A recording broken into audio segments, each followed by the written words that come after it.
I'm Shabnur Shah, your Open Leadership podcast host. Today, I'm joined by an absolutely amazing speaker who will fascinate you by his incredible insights. Based in the UK, our guest today has had a long running career at Atos, where his last role was as head of UK business development, Red Hat Emerging Technologies and DevOps. And now he works as the head of Open Innovation Labs at Red Hat. Our multi-talented guest is an avid athlete and a sportsperson and a whitewater kayaker who can often be found running or swimming his way around the mountain landscapes. Professionally, he believes in driving better outcomes for his customers and is passionate about empowering teams, groups, and organizations.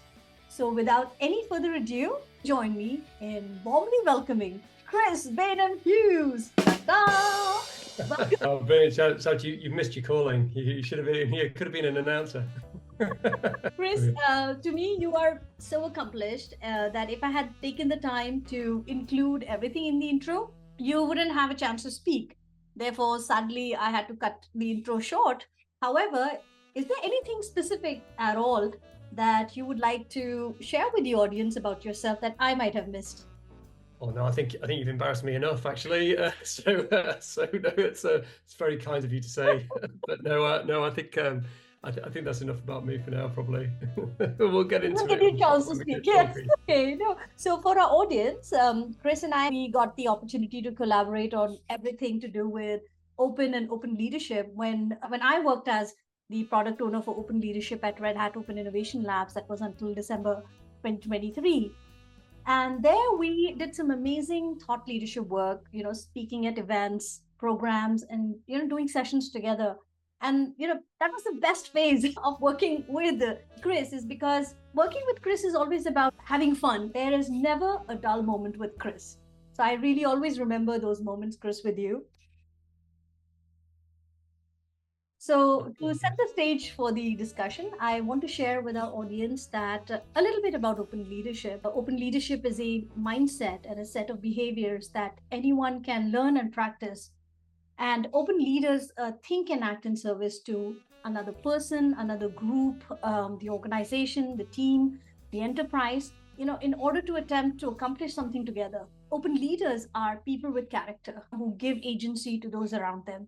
There are 5 characteristics of open organizations and open leadership. And these characteristics are transparency, inclusivity, collaboration, community, and adaptability. So you can visit the openorganization.org, the organization with Z. So moving on and putting the focus back on Chris. So Chris, how did you get introduced to open leadership and what does it really mean to you? I think looking back, there's always been characteristics of open leaders, or there's the things that I've gravitated towards. But so I think the first time I kind of really had a name on it, or like a specific term for it, would be reading Jim Whitehurst's book, The Open Organization. So I've been sort of interacting with Red Hat a bit by then anyway, because I've been using some of their technology. I decided to read Jim's book and it blew my socks off. I thought it was absolutely fascinating and it felt very natural as well. To read about that being effective was actually really empowering. So I totally recommend the book to anybody. It's a brilliant read, and I think from what I would certainly say was a once in a generation leader, or is a once in a generation leader as he continues on today. But that was a really important moment for me. What does it mean to me? I think you used a word in the intro there of agency for others, and I think that's very true. I think open leadership for me is somewhere that I can be my best self. I can bring everything that I have to the table, and also be challenged in a really super positive way, but be challenged to go further, go deeper, go better, think a bit more into that problem, or like a bias or anything like that. I think basically means I can bring my best self to work. I can encourage other people to do the same thing. Yeah, I've seen you in action, Chris, and I can totally vouch for that, because I've seen you when it comes to being customer-centric or when applying the principles in the context of teams. It's not easy, but you really stand up for the customer, for the teams. And it's not about creating false harmony. You ask difficult questions, right? And from a place of good intent. And I think that's the whole idea, is like to open up a space for those open, authentic conversations to take place. And to me, open organization principles and the open leadership characteristics sort of facilitate that. Yeah. Thank you for sharing. So, Chris, I was going through your profile before the podcast, and you always talk about helping organizations take a team first approach. It's also the fact that it should be purpose driven, that it should be hypotheses led, underpinned by open organizational culture, should have the aspects of psychological safety. Like, these sound really idealistic, and sometimes it can be confusing. Not everybody understands what this really means. So could you share with us, with the audience, what does that exactly mean? Okay, in a nutshell, what it means, I think it comes back to that kind of being able to bring your best self to work. The team first side is because I believe that everything starts with a team. There's the old proverb of if you want to go fast, go alone. If you want to go far, go together. I very much believe in that. Sort of the people who use, you hear it in people's language when you hear people saying I, me, my a lot versus we, our, us. There's a bit of a disconnect. So I think everything starts with the team. Everything that I know has been great, from a work perspective has come out of a team performance, a team coming together and being able to come around a problem. That's been really high performing is where it's based on purpose. There are 4 key questions that I always ask, which sort of help teams to collaborate really and be really effective in collaboration. I think these are the 4 foundations of collaboration, which what's the change we're trying to make? So what are we actually trying to do here? Why are we spending money on this, or why are we spending our time on this, etc. Why? And that sort of taps into that kind of purpose. So, what are we here to do? Why are we here to do it? Like, why are we doing that? What are we going to see at the end? Who is it for? So who are we serving here in doing this? So who's our customer, or who's the group or individuals that we're serving? And then the final one is like, what are the measures? How are we going to measure success? And I think if you have those 4 things, you then have the foundation for collaboration, because if everybody understands those and you check that by the measures of success. If people understand the measures of success and they're all saying the same thing, then you know that you have a shared understanding of the problem and what could look like. But if you've got that shared understanding across that and you've got purpose, it's driven through a sort of a desire to achieve something through that for good reason, then nobody cares whose idea it is that you take forward. And that's true collaboration, where nobody cares as long as you're moving towards that goal. The purpose is higher than the need for my ego to be satisfied by being my idea that we take forward. Purpose-driven teams are so much more effective. So you have the team, you've got your purpose, and then how do you move forward to like solve that problem? Well, taking that hypothesis-led approach, so running experiments, because what a lot of organizations do is they kind of go, we're going to do all this upfront analysis we're going to remove all the risks, we're going to kind of think of everything up ahead in advance. Life just isn't like that. There's the great urban philosopher Mike Tyson once said, everyone has a plan until they get punched in the mouth. So that idea of like kind of getting started, doing something, learning something, because you don't know, unless you've got a crystal ball and you can see into the future, you don't know what is going to move you towards that goal, the change that you're trying to make. So I think the teams that will run some sort of small experiment that gives them some form of insight that allows them to make a better decision on how they move forward towards that goal, and they kind of repeat that. So you're running that experiment, you're learning from it, you're then going at it again. You're saying, are we still on the right track? Should we continue? Should we take a different move? Those are the teams that I certainly see completely outperform everybody else. And so when you combine that with open culture, that's transparency, that inclusivity, the collaboration, community, and adaptability. When you combine all of those things together, all of which will help you with those first questions and those first elements, when you combine all of that together and enable people to bring up ideas may seem a bit left field, or and they can bring that up without fear of ridicule. They will critically assess somebody else's idea and invite the person to go deeper or think more deeply about that, and work those through. That kind of open culture and strong psychological safety. You combine all that together and you have a ridiculously effective team, and that takes time to achieve. So you mentioned it could sound a bit idealistic, and I think for it can seem quite scary to have that, because it's such a powerful thing that I think writing things off as idealistic is something that I've encountered a lot through my career, saying, oh yeah, but we're not in a textbook now, Chris, like what really happens. But I've seen and helped build a number of teams like this, and they're so much more effective. So I think it takes time. You still have to go through that kind of storming, norming, performing kind of cycle, but it's also a really strong reason as to why we want to keep those teams together once they form that, and so that they can continue to kind of deliver against different problems.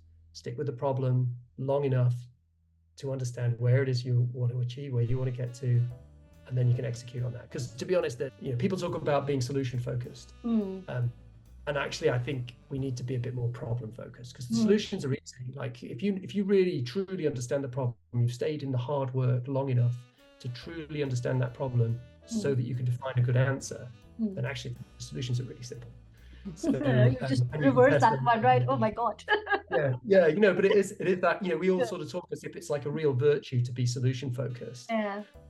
But actually just spending that little extra time in the hard work of defining the problem well enough, so that you can get to that, I think is really super effective. That makes a lot of sense to me. So first of all, wow, in these few minutes you've given already so much to process, and I've been making notes because I have a lot of questions, follow-on questions, having been on both sides, where seeing that what we're talking about in terms of trial and experimentation and the idealistic aspect of it work at Red Hat, and we've proven it again and again at Red Hat Open Innovation Labs. So for me, it's like preaching to the choir.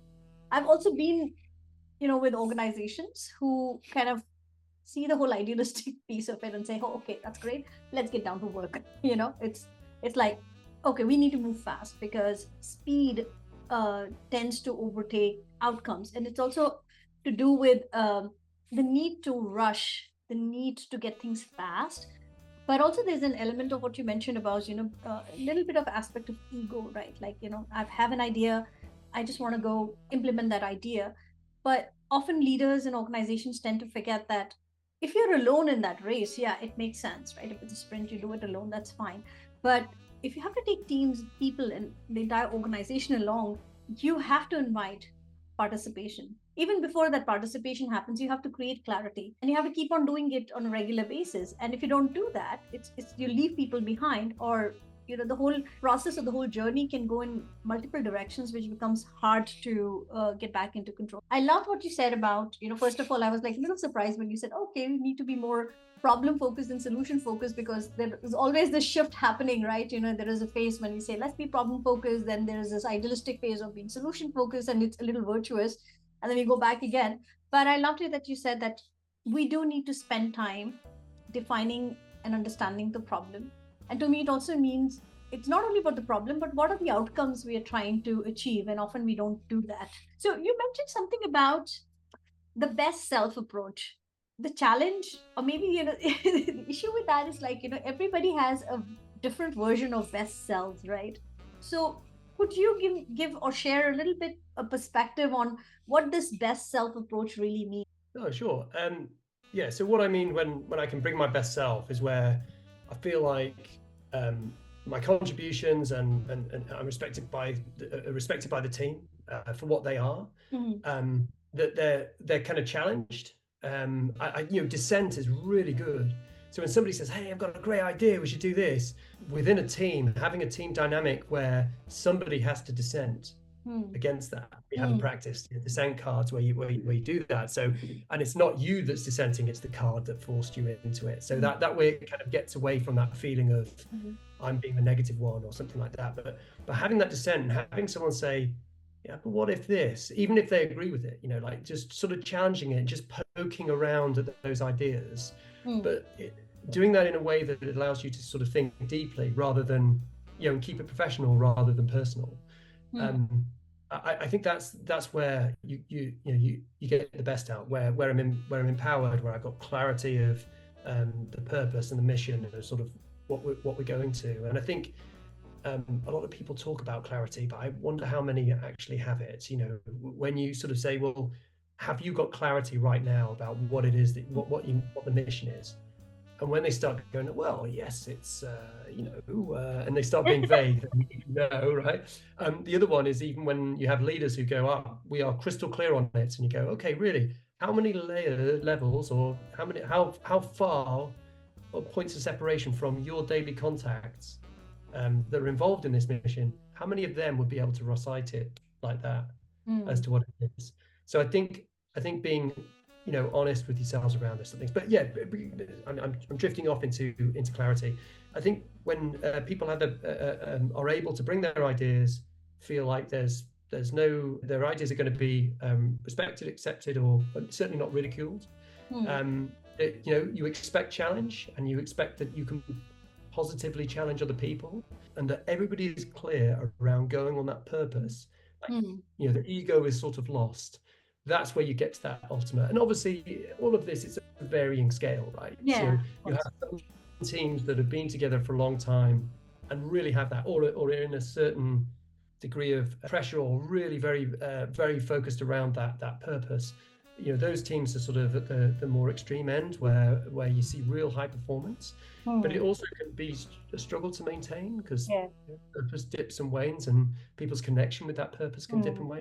So there's a sliding scale. So it's not about being one or the other, but it's like if we can each nudge what we do and the teams we're in to be that little bit more open, a little bit more compassion for other people, look for the positivity in their idea as well as looking for the flaws, not making it about you, making it about the team. I think you definitely see a higher performing environment. One of the things that is a characteristic of open organizations, I think, is you generally take a bit longer to make the decision to sort of go forward. And I think there's a misconception that sometimes that that everybody has to have a say, and that's not the case, right? So being open and transparent about what's going on, but making a decision, but after a relatively short period of time, and allowing people to contribute into that, or kind of that want to.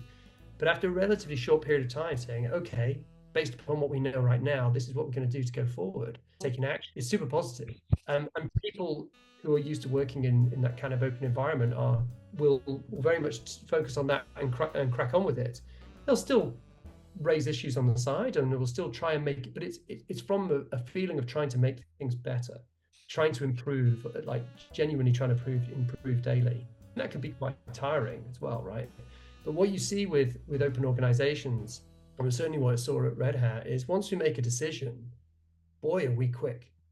So it goes really, really fast then. And that's simply because there's just so much like that shared understanding, that kind of shared purpose, that people want to go and make it happen. Because actually the execution of these things is, again, it's like the solution. That's generally the easier part. Kind of getting to that point of like, how do we move forward? How do we disagree and yet still commit to moving forward onto that that target and learning something from it, rather than arguing or sitting in analysis paralysis. That's part of what I see that people bring in their best selves into again, every time I listen to you, I have always these sparks of ideas and thoughts. Going slow to go really fast, I think that's something that needs to be practiced. I would say in organizational setup, when there are these quarterly pressures and these target pressures and external pressures, sometimes even if we want to, we are influenced by all these factors which kind of can get us restless and stressed out, and opt for doing things faster than doing things better. I think it requires confidence to do that, to like slow down, to go quicker. But I also would always say there's a big difference between being busy and being impactful. Absolutely. Or being effective. We can all be busy, but that's really easy. So what? Are we moving the needle? Are we getting any closer? Are we focused on those outcomes? Are we coming back to that? We were talking about clarity and purpose and all of that. What I realized is often leaders tend to confuse an idea with purpose. And that's the reason when you ask them for details, they're not able to kind of crystallize it, because, like you said, it requires thinking, and not enough amount of thinking has gone into that thought process or that idea. So I think the work that really happens is leaders should take the time to understand what that idea is, and maybe with the help of teams and stakeholders, try to convert that into purpose, and which requires clarity, which requires asking questions, which requires being open to feedback. And in all of this, what you mentioned was a key word that I picked up. In fact, two, was about respect and compassion. So when you're working with teams, it's not only about what kind of respect you're getting, but are you able to kind of hold your temperament and hold your reactions and create a safe space, and goes to psychological safety, that people feel safe enough, respected enough when decisions need to be taken or questions need to be asked. Yeah, and not with bad intent necessarily. You just sort of there might be that passion for it, and I think that one of the things that Red Hat is really famous for, certainly within Red Hatters, and in the book that I mentioned, The Open Organization, we talk about letting the sparks fly. People get passionate about something and they would argue vociferously about something, but it's respectful, it's professional, not personal, and I think that is super important. So it's not that this is easy. It's challenging. It's a challenging environment. It's so fulfilling and intellectually stimulating to kind of be in those environments and really feel like you're making a difference. It doesn't take you don't have to have a leadership position in order to demonstrate these characteristics. But I think that sometimes the characteristics, they can feel a bit elusive, a bit like culture. And someone said, yeah, our culture sucks. Well, thanks. What am I meant to do with that? How do I, what do I solve there? And it made me think, and I thought, at that moment, I couldn't articulate it. I thought afterwards, and I thought, well, if we take a very simple definition of culture and we say it's like the way things are done around here, then if we change the way that we do things around here, then we start to nudge our culture towards a different one. And so you talked about like the kind of transparency and inclusivity, etc., are all really nice words, but actually they're embodied in practices. So the Open Practice Library, which you can find on the openpracticelibrary.com, it's an open community that exists. There are over 200 practices in there, and all of those practices basically meet the transparency, inclusivity, the collaboration, and the adaptability. Not so much community, because practice doesn't create community, but you can create you can create community around a practice. But if you want to kind of give these things a go, if someone's listening and says, I want to get started with this, I want to sort of try something, head to the Open Practice Library and go and pick something on there. Something as simple as a social contract on the foundational practices is a great way of getting started. Just try it, run the experiment with your team, and feel what it's like to kind of be that bit more transparent about how you want to operate in that case. And just tying it back to culture, and also the aspect that you mentioned, Chris, which is quite relevant, is like how open is sort of misunderstood, like especially when it comes to open decision making. I like that part, because it's true that when the moment the word open comes in, we think it's like, open forever, like indefinite amount of time. But that's not true. It's open ways of working and open methodology in practice. And you have to consciously, of course, put these guardrails to create these rules of engagement around decision making. There's a whole lot of autonomy and flexibility to decide on how you want to go about it. Of course, there's no one set way. And that's the reason it is very important to understand that open is powered by agile methodologies and practices like design thinking, user experience. Yeah, exactly. Because I mean, certainly in when I first started work, you'd have this scenario where change was done to people, right? So it's kind of, we're going to come in and we do top-down change, or here, this is how you're going to go forward, or this is how we're going to do this architecture, or whatever it was, like whatever was changing, and the thing was sort of, here it is, it's imposed on you. If you work in a creative industry where people are required to think, people don't really respond that well to that. They immediately look to go, well, okay, you're telling me it's going to be great, so I'm going to swing to the other side and say, well, hang on a minute, what about this, and what about that? And then the other person kind of gets defensive. You sort of end up in this kind of like, back and forth, and then they're generally arguing completely different points. But the fact is, you had to get them on board at some point. Why not just involve them? Or at least enable them to be involved. Like, so if you want to get involved, here it is. If you don't, that's cool, but go with where we're going, and get involved later on if it's not suiting you. So that idea of like trying to convince people of an idea rather than building that idea together. One is very much slower than the other, or requires a whip, or threats, or whatever else. All these other things that are just toxic in the workplace. So in today's rapidly evolving technological landscape, as you know, Chris, industries are continuously seeking ways to innovate and adapt to remain competitive. I mean, of course, with all that's happening in the world, there seems to be more tendency towards more security and safety and stability. As an expert in your field, could you share your insights on how traditional engineering functions can be effectively transformed in a way that they align with contemporary technological advancements and industry needs? Sure. Well, I'll have a go. Yeah, I mean, I think this is the big question as these changes are coming more frequently now. New technology, a couple of years ago it was containers or automation, like now it's AI, like what's next? Or we've got the sustainability problem to work into all of those, all of that kind of thing. So yeah, I think how to stay competitive and current as an organization and understanding how to evaluate, adopt or reject new technologies. I think that's the big question of the day, actually. And the organizations that we see that do that really well or have a system in place to do that, they're the high performers, without a doubt. They have the space to kind of do that, and they've created that space by having the system to do it in the first place. So how to achieve it? I think the first thing I'd say is that certainly personally, I don't subscribe to a top-down approach. I think it just doesn't work. I've never seen it work. A pure top-down only approach. In the 25 years I've been working, I've not seen that work effectively. Certainly not in a way that sticks for anything more than a relatively short period of time by sort of pressure or force, if you like. I very much believe in building advocacy for the change from the bottom up, and sort of starting with the teams, going back to the first question. Now, that doesn't mean to say you don't need top-down support or endorsement in that. You absolutely do need that. But what it isn't is, hey, we're going to have a reorganization and this is how you're all in these teams now, and suddenly that's going to solve the problem. It just doesn't. You won't convince the people with words. You need to demonstrate in their environment with their problem, with all the beautiful mess that is within your organization, the stories that come out of that, of like kind of, this is what we did, this is where it almost went wrong, this is how we've kind of come through, and this is where we are today. When people tell those stories and using internal PR for that, if you like, sort of telling those stories around the business, that's what changes the world. Because other people go, I want to be able to tell a story like that about the work that I do. So building that advocacy and having that supported and championed from the top down, I think is the best way well, for me, it's the only way of doing it, really, of achieving it in a sustainable way. I think to do that, from a leadership point of view, you really need clarity of mission.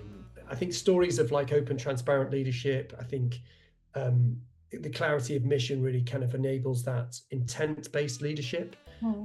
Sort of, you understand the mission, like, what are you intent on doing? I'm intent on doing this. Great. Okay, carry on.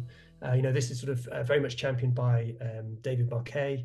The book that I recommend more than any other, which is Leadership is Language. It's absolute dynamite. If you're remotely interested in leadership, which I presume you are listening to this podcast, then check it out. It's absolute gold from start to finish. And if you want a sort of an exploration and a kind of almost like a handbook for psychological safety and building great open teams, just follow David. There's a number of things for leaders, I'd say. If people wanting to do this, I'd say you don't need to have all the answers. I think that's the biggest number one. That's definitely the number one mistake I see around, is people thinking that they've got to have all the answers, and therefore they're kind of paralyzed because they don't have all the answers, or they can't admit they're wrong if they got it wrong. It becomes very difficult, and actually it's a massive turnoff to the people in the team. If you've got creative, intelligent sort of people who are required to think for their work, they don't want you to give them all the answers. They want to kind of know, what are you trying to achieve, and therefore they can then go at solving that problem, and that frees you up as a leader, actually, to embody all these and practice all these other characteristics. Sometimes I feel that leaders don't want to give away that power or that space, Yeah, well, it's scary, right? Because you're letting go a lot. But actually, David Marquet says, talks about, and it gives examples of how liberating, empowering that can be, and what it gives you an actual move to lead people instead, rather than dictate to people as to what they're doing. I think the key thing is, as a leader, that I always want to be able to do is, I need to be able to ask smart questions of the team. So, and I think that a lot of the time you don't really see that. You see people going, do you know what, the complexity. So for example, in IT leadership, complexity of the IT landscape now is vast. I mean, it's crazy. Like it's super complex, and people haven't got the time to explain all the ins and outs of it and so on. And so you end up with this disconnect with leadership where they go, I can't ask smart questions to the team. I can't ask why that's going wrong or not in a meaningful way. So all I'm left with is a whip. Go faster, do more with less. Why isn't it done yet? And I think that's where you start to realize you're in trouble and something's got to change. Visualization of work is a super important part of that. So when you visualize work, so we use all sorts of practices there, but metrics-based process mapping is a really good example of this. We've used this. We did it with a bank not so long ago, and we said, what does it take to go from asks to gets? From idea to production, and what are all the processes and what teams are involved? And so you have all the teams like horizontally, and you have all the processes like sort of within those swim lanes. And we were working on this with the team, and the CIO came back in and he said, what's this? And we said, well, that's what it takes to go from ask to gets. And bearing in mind, this was 2 meters tall and it was about 2.5 meters wide. And he looked at it and he said, well, no wonder it takes us 9 months to do it. And it's like, it was this realization. And then he started going, well, what's this bit about? Why is that team getting involved here? And suddenly he's asking questions that people can go, well, actually, if we automated that, or if we did this, or if we did that, or maybe there's something that we could do there that could reduce that down. So that kind of visualization of the work, I think, really gives people the ability, and certainly leadership, to ask smart questions. So if you've got with the clarity, you've got that purpose, you've instilled that purpose, and you kind of keep banging that drum. It's not a one-time thing. You keep going to, this is the outcome we're driving, keep connecting people to that outcome, and you can ask smart questions. You're leagues ahead of. Well, we have a practice called Walk the Walls, actually, which is one of my favorite, where you've got all these visualized, all the decision making we've gone through, the hypotheses we've evaluated, all of these things, like the tech stack that we're using and how that all fits together and how something gets into life, all of these good things. So are you still doing that? Like at Red Hat, are we still doing the Walk the Walls as we used to? Like, do we have those sessions or? Yeah. So we still do that with customers. So we'll still sort of show, because we'd rather show than tell, right? Yes, because when you tell people, they go, yeah, this sounds wonderful, but I can't properly connect with that. So I think and if you can't immediately do it, which is obviously the best thing, then showing people and saying, hey, look, this is a group and this is what they did. And this is, the idea of walking the walls is just being able to like kind of, anybody can walk in and look at these things and say, oh, that's interesting. I can see what they've done there, or I can see why they've made that decision, or could you tell me why you've made that decision? So they can start to ask those questions. So Chris, when you were sharing this whole concept, you mentioned about leadership is language and, what leaders can do. Actually, you did answer a question that was in my mind, but I'll just kind of throw it out there if you want to add something to it, or we can just move on. The funny thing is you mentioned the word top-down approach, right? Command and control.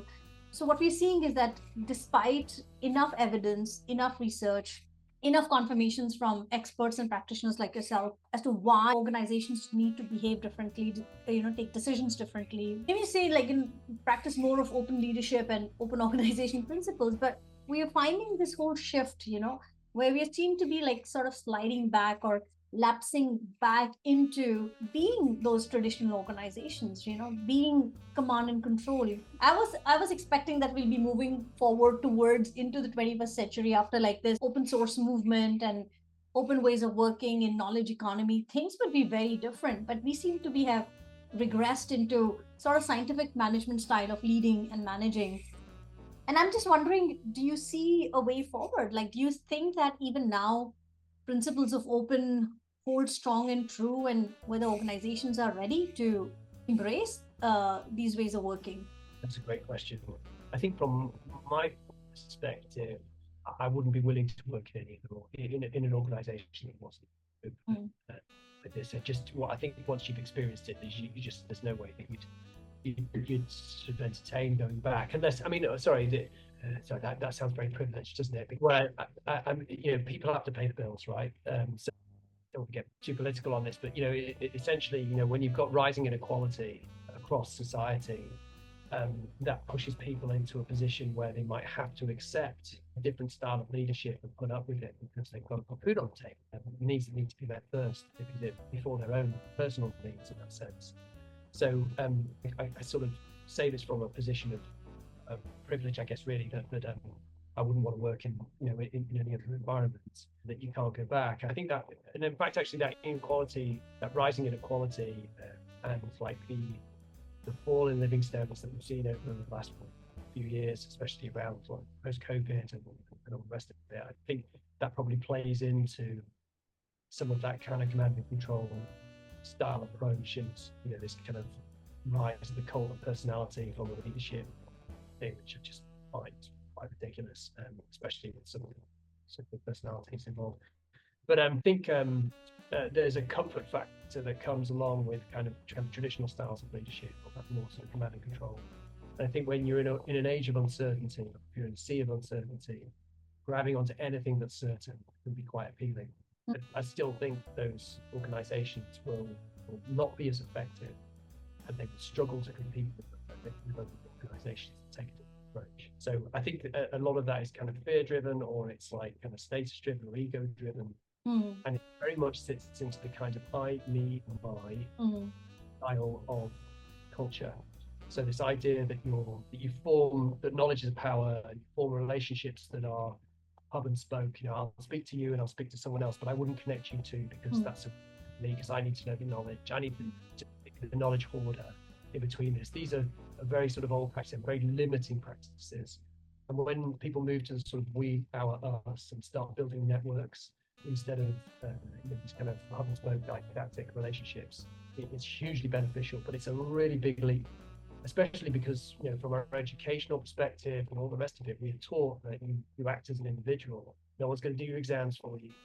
You've got to do all these things, blah blah blah. But actually, this comes back to the very first question, right, about being team first. The team deliver. So I think, do I think that it's still a valid model, like open leadership? What I've said, I live it every day, and I wouldn't do anything else like this. Do I think that it's scary for people to let go, especially if their leadership style to date that's got them to where they are, because it's a different approach?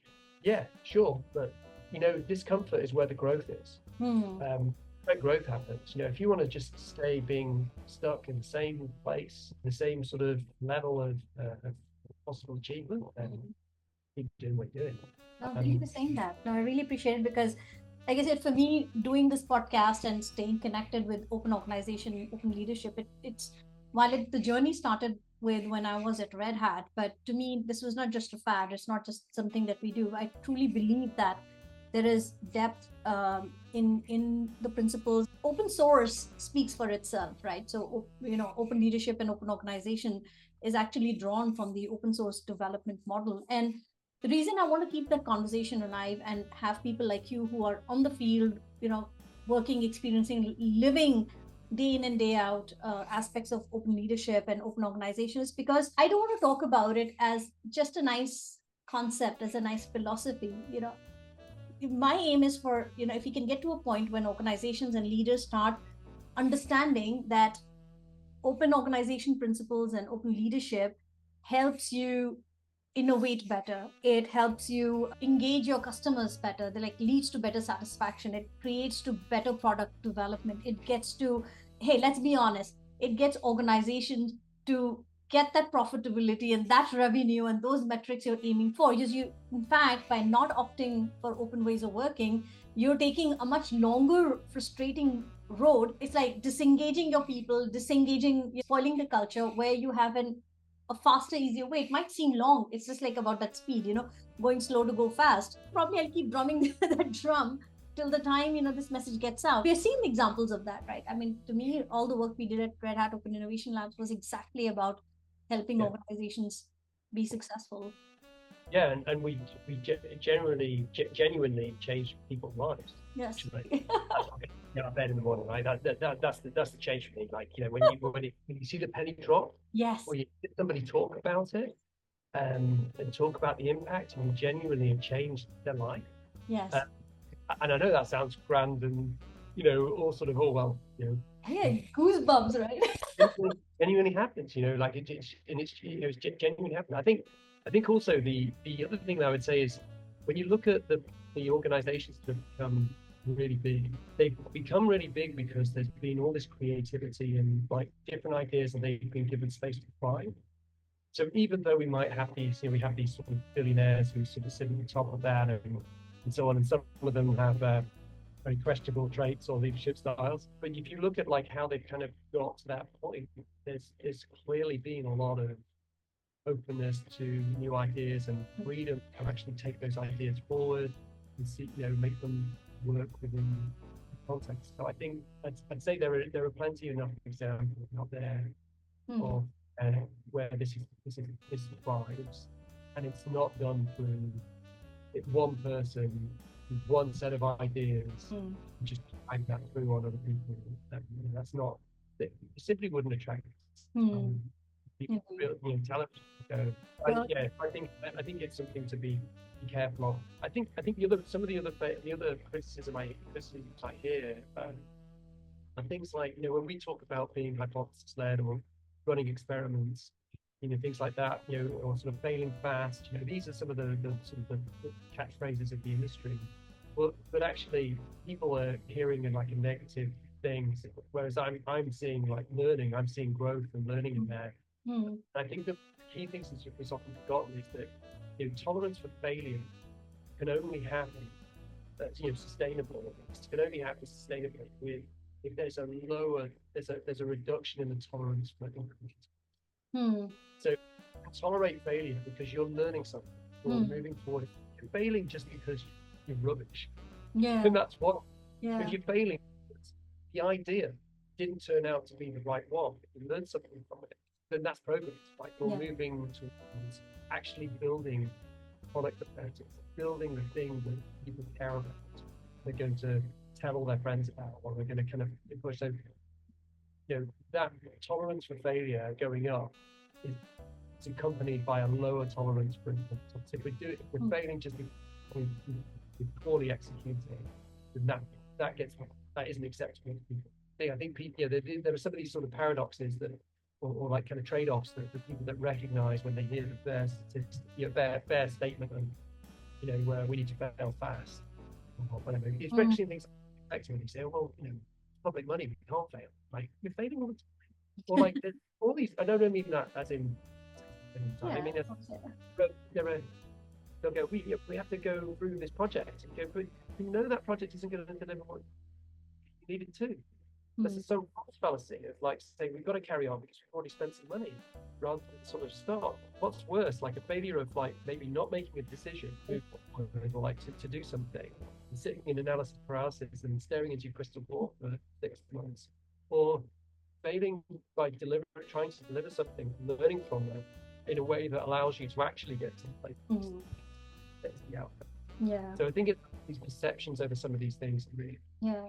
I think it has a lot to do with the mindsets and the paradigms that people come with, right? And most learning successful organizations are learning organizations, and there's a whole lot of focus to help people recreate those mindsets, or I don't know if recreating the mindsets is the right one, but give an option for people to understand they have, that they can refine their mindsets, create new paradigms to operate from, especially when it comes to limiting beliefs or things that hold us back. Because if we're whole people, we're bringing our whole self, we're also bringing a lot of those limiting mindsets and belief systems, and to undo that, it's not easy. The idea is that can you work with that in a way that is supportive of your growth, but also contributes positively and holistically to the organizational objective, right? So there are all these multiple levels of learning that needs to take place, and unlearning, in my view, which is needed. I also remember that when you're talking, this word came to my mind, that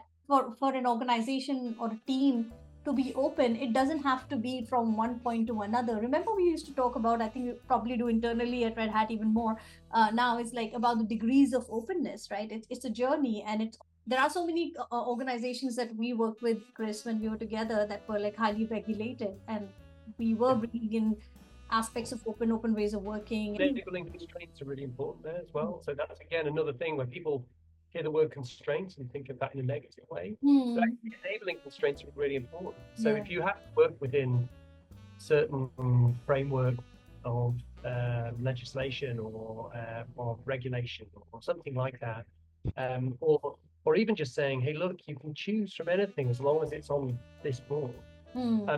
He actually enables people to put together solutions. So the example I give there, just so that it's clear for anybody listening, when I was a child and I would stop, we were playing football down the park with my mate until we had touch lines around the pitch that we were going to have, until we defined the pitch and put those constraints around where we play. Bobby and Steve would be the other side of the park chasing after the ball, and we'd all be waiting around by the goal for them to come back with it. Wait for them to get bored, because they've got no constraints around it, and we couldn't enjoy the game. We couldn't get involved in the game. It was just like touch lines in that allowed us to say, well, this is where we play with him. This is the constraint we play, and so everybody can enjoy the game. So those enabling constraints, if you take that into that abstract example, that into your workplace, whether that's the technology or the variety of technology you're using, you don't have to have access to everything to be able to have exceptions to those rules or those tools. But having everything, too much choice, slows you down. So in a negative way, rather than going slowly, like more about slowing you down because you just got paralyzed by choice. Yeah, true. Yeah, these things all need to be considered, and they're little tweaks. These are things that you tweak. So I'm just being mindful of the time, Chris, and of course, like at a really, this has been quite a deep discussion. So I'll just kind of try to make it a little lighter. I hope so. And another question to you is like, as a part of your development journey, and in which particular characteristic out of transparency, inclusivity, adaptability, community, and collaboration did you find challenging that you had to work more on? Certainly, the most obvious in terms of difficulty is communities. Actually, building and sustaining communities is really hard. The effort, but it's really difficult. But that's a bit less personal. So I think certainly where, as you can probably tell from this conversation, I like to talk. So I'm not short of opinions. I do like to talk, and I get excited by this stuff, and sometimes that's hard to contain. I think leaving a silence would have really helped around the collaboration and to a degree the inclusivity part of it, because you have people who maybe they're working in a different language. Maybe English isn't their native language, for example. We default to working in English, and so it might take a little bit longer for them to process their thoughts, or like how they're going to actually say that. Or maybe they're just a bit more introverted and don't feel like they're more comfortable with the silence or whatever. I'm quite uncomfortable with silence, and it's just a big flaw of mine. But I think that's where I spend most of the challenge. Is I will always have an opinion. I won't think it's the best opinion, but I will have one. And giving people time and space to articulate theirs is probably the biggest challenge. But there's a really great way around it. It's on the Open Practice Library. So using things like brainwriting or silent brainstorming.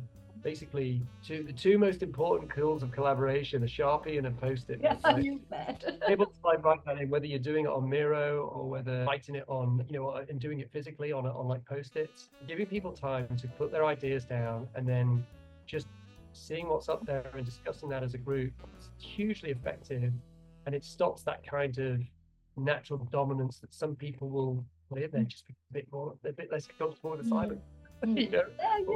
Or their mind is racing at a different speed at that moment. So, and I can totally relate to it, like especially people who like you and I who talk quite a lot, and in the sense that we have ideas and we want to share more, and sometimes without realizing that we might be taking away someone else's space, squeezing someone else out. And it requires so much of mindfulness and awareness to hold your excitement, and you might have a great idea in your head, but there might be somebody else as well. So I totally agree with these kind of practices, and that's why I love Open Practice Library and a lot of these agile practices. So Chris, do you have any parting advice to our potential open leaders? Get started. That's probably my parting advice. Get started. So get on the train. I think I'd say you made the point earlier. You don't have to be in a leadership position to demonstrate open leadership. I completely agree with that, 100%. I think we all have an opportunity to lead, just even if it's through are the standards and the way that we conduct ourselves within the workplace. So there's an Australian general, I think it came from him in the first place. I think it's General Stanley McChrystal or someone like that. I think it's Stanley McChrystal. It says that he had this famous speech. You can look it up on the internet. It's like, the standard you walk past is the standard you accept. I think that's super powerful. So don't be afraid to challenge people on things and not let those things slide. Where people are stepping out of line and impacting the psychological safety of the team. But equally, set your own standards. Like, set those standards through being more transparent about what you're doing, using the practices from the Open Practice Library to flex that muscle, if you like, work out that muscle of openness. It's a great place to start. It starts to become more natural. You start to really feel and see the benefits from that. But I'd say get started. Don't think, I know I'm going to spend, I've got to read this book and that book, and then I'm going to do this and then I'm going to do that, and then maybe I could start practicing. It's so important to take action. Get on, take action, try it. If it doesn't fit you, that's fine. These things aren't for everybody, right? People will have different methods they'd like to work within, because whether it's familiar, whether it's comfortable, whether it's, they find it more effective with the people they're working with, whatever that is, right? But we just have to give ourselves permission to do exactly that, experimentation. Is that, and also the flexibility to change when we need to. Like, you might try something and you don't have to live with that, I think. But consciously we tend to think that, okay, if I decide to go a certain path, I just have to be on that path, right? But we have free will, we have autonomy, we have the ability to decide. If something is not working, you just change strategy or find out why it's not working. Like, there's so many paths to go through, because that's social contract. Social contract, I was thinking of that. Yeah, right. I mean, it's such an easy thing to do. Take yourself off with your team, 15 minutes, maybe half an hour if you're really going to push the envelope. That's all it takes, and all you're doing is saying, how do we want to work? How are we going to agree to work? And then holding people to account on that. Like, sort of when somebody breaches that, in fact, we had it just the other day, the social contract was breached, and somebody said, hold on, I'm sorry, we need you to stop right now, because we're in breach of the social contract. So we either need to talk about that social contract and say we need to change it, or you need to change your behavior. So you need to sort of stop. So it's an incredibly powerful way to respectfully challenge other people's behavior, rather than it becoming very personal. Yeah. I'll say that, and it suddenly all degrades. So those sorts of practices are really great at drawing boundaries, and you can do that on a team basis, but you can also do things like your own user manual. Yes. So getting everybody in the team to write a user manual. This is when it's best to contact me, or how to interact with me, or whatever. Because we've all got various different foibles. That's another practice. Is it there on Open Practice Library, or is it homework for you? Personal user manuals, I'm pretty certain it is. So, we all have our own peccadillos, right? We all have these little kind of idiosyncrasies about, or maybe it might be, I've got ADHD. And that means that approaching it in this way isn't really going to work very well. Or I have these challenges, or, this is the way that I operate best. Like, having that within the team. So, Chris, I want to ask you, can people get in touch with you? And yes. Oh, yeah, certainly. Yeah. I mean, I'm dead easy to find on LinkedIn because I have a ridiculously long surname. You can even drop me an email, CBH, as in Chris Baynham-Hughes, CBH, Charlie Bravo Hotel, at redhat.com will get me as well. I want to thank you deeply for making time from your busy schedule, for sharing your insights, and I would love it if you could keep contributing on the open leadership community as well. And for all our listeners, thank you for making it here so far. And I'll be sharing the links to the open leadership definition, some of the books that Chris has referenced, and resources that if you want anything in particular, just leave a comment in the comment box, and we'll try to reach out to you and engage in the open leadership community on LinkedIn. So with that, thank you, and see you in the next episode. Thanks, Shabs.